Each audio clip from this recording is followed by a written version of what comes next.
I'm going to talk to you a little bit about using shadow puppets.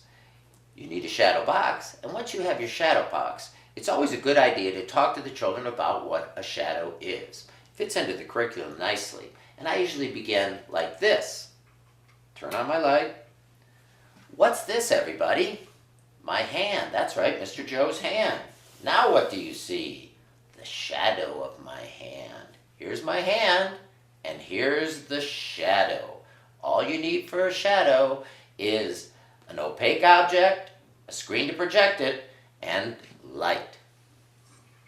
Shadow puppetry is very effective for young children at any age. Although if the children are going to be using the puppets, I recommend starting at about age 4, when they have good motor skills and they can be directed very easily sometimes for that.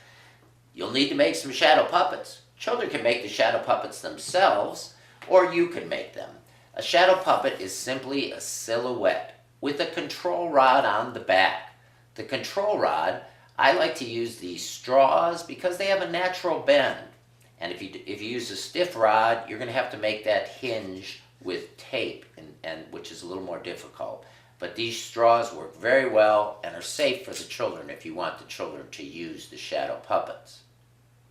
Let's turn on the light. Take a look at some shadow puppets. Here's our cow.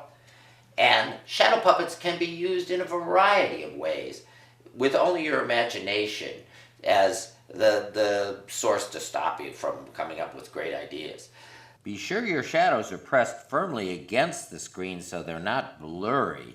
If they're firm against the screen, you can teach a variety of things like positional prepositions.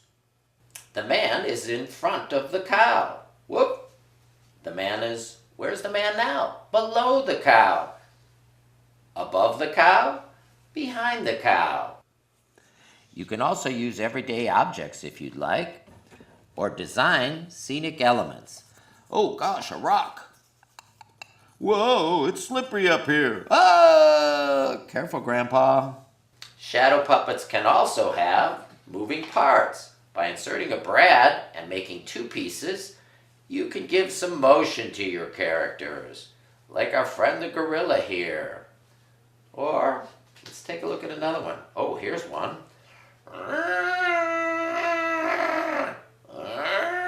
Oh, he needs to drink some water.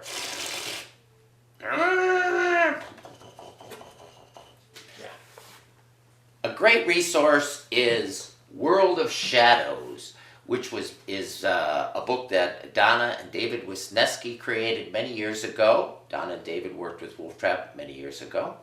And it's a terrific guide for using shadows with grades K through 6. And many of the ideas in here I've used with very young children, preschoolers.